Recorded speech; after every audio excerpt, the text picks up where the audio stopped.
La Iglesia Adventista del Séptimo Día surgió como un movimiento profético basado en la autoridad normativa de las Escrituras. Esto resultó en el desarrollo de un sistema doctrinal estimulado por los principios de exclusividad bíblica, sola escritura, y la totalidad de la escritura, tota escritura. Este será el tema que estudiaremos en la lección de esta semana. Sean todos bienvenidos al bosquejo de la lección de la Escuela Sabática.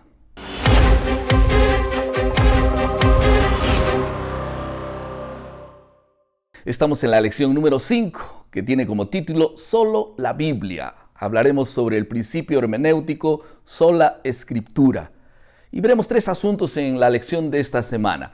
En primer lugar, vamos a hablar sobre algunas amenazas a la claridad de la Biblia.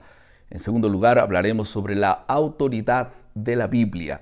Y en tercer lugar, hablaremos sobre Elena de White y la Biblia. ¿Todo bien? Vamos entonces al primer asunto. Amenazas a la claridad de la Biblia. Mencionaremos por lo menos 2 amenazas contemporáneas a la autoridad de la Biblia. Pueden existir muchas más, apenas nos vamos a concentrar en estas 2 amenazas. Una primera amenaza entonces para la correcta comprensión de la palabra de Dios son las distorsiones hermenéuticas o las distorsiones de interpretación. ¿Saben que algunos intérpretes imponen estructuras tipológicas y simbolismos numerológicos artificiales en el texto que no son sugeridos por el texto mismo? Por más atractivo que pueda ser cualquier interpretación artificial de las Escrituras, es una negación del principio de sola escritura y termina abriendo las puertas a una aceptación incontrolada de conceptos específicamente especulativos. El libro de Efesios, el capítulo 4, el versículo 14, dice que para que ya no seamos niños fluctuantes, llevados por donde quiera de todo viento de doctrina, por estratagema de hombres que para engañar emplean con astucia las artimañas del error. Qué tremendo, ¿no? Ahora, otra seria amenaza a la autoridad de la Biblia es el subjetivismo hermenéutico de los condicionadores de la palabra. Un largo título para decir que este concepto considera como normativo solo aquello con lo que están de acuerdo. El resto queda relegado al plan cultural. En otras palabras, cualquier enseñanza bíblica que no respalde su punto de vista es neutralizado por la afirmación de que solo fue relevante para el momento en que fue escrita. Así dice este concepto.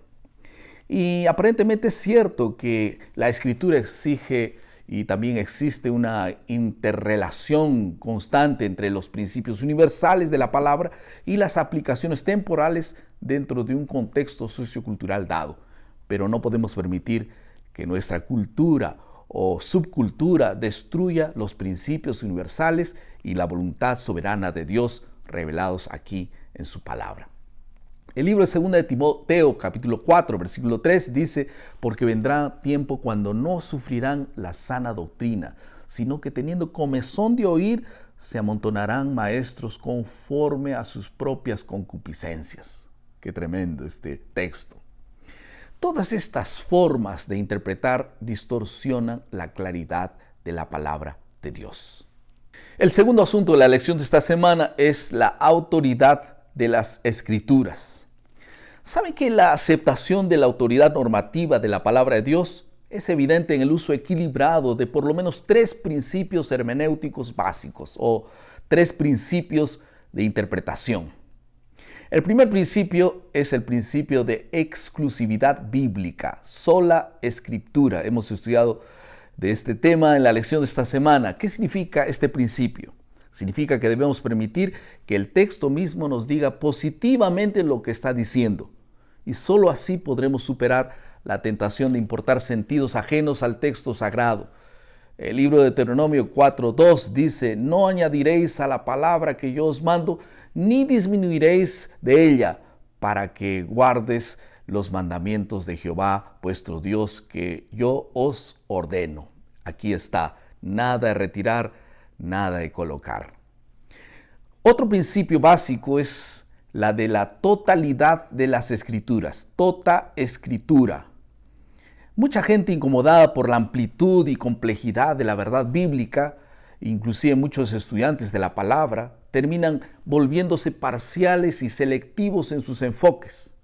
En realidad, casi todas las herejías y distorsiones se generan por la tendencia a reducir la amplitud de la verdad a solo uno de sus muchos aspectos. Y el verdadero Hijo de Dios es aquel que busca vivir de toda palabra que sale de la boca de Dios. Así dice Mateo capítulo 4 y versículo 4.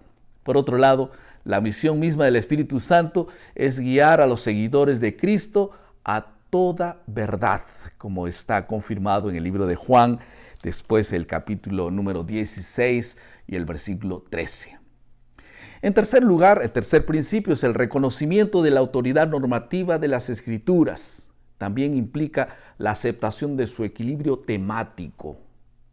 Muchas personas, inclusive que aceptan todas las Escrituras, corren el riesgo de perder el equilibrio al poner demasiado énfasis en los temas periféricos en detrimento de los temas centrales. Y algunos están impresionados con un tema en particular que lo encaran en la práctica como el único mensaje digno de ser proclamado. Ustedes me imagino que vieron muchas personas así. El tercer asunto de la lección de esta semana es Elena de White y las Escrituras. Y una manifestación moderna del don profético a través de la vida y obras de Elena de White se otorgó no como un sustituto de la Biblia, sino como un filtro profético para eliminar las distorsiones hermenéuticas, la luz menor iluminando la luz mayor. Y de acuerdo con T.H. Jemison, existen tres objetivos del don profético de Elena de White. En primer lugar, es atraer la atención para la Biblia. En segundo lugar, es auxiliar en la comprensión de la Biblia. Y en tercer lugar, es ayudar a aplicar los principios bíblicos en nuestras vidas. Estos son los tres principios de comprensión de los libros de Elena de White. Algunas aplicaciones al final. La iglesia necesita más ministros y más miembros con un profundo conocimiento bíblico, firmemente basados en la palabra de Dios, que usen bien la palabra de Dios, como dice 2 Timoteo 2:15. Que Dios nos encuentre cada día estudiando la palabra, viviendo la palabra y enseñando la palabra. Que Dios te bendiga. Vamos a orar. Querido Padre, muchas gracias por el estudio de tu palabra, que esta palabra pueda ser viva y eficaz y pueda llevarnos al conocimiento de la verdad y de la salvación y podamos encontrar básicamente en ella a Cristo. En el nombre de Jesús. Amén. Muchas gracias por estar con nosotros una vez más. Recuerden nuestro lema: maná cada día, cada uno, cada mañana es alimento para la vida. Que Dios te bendiga.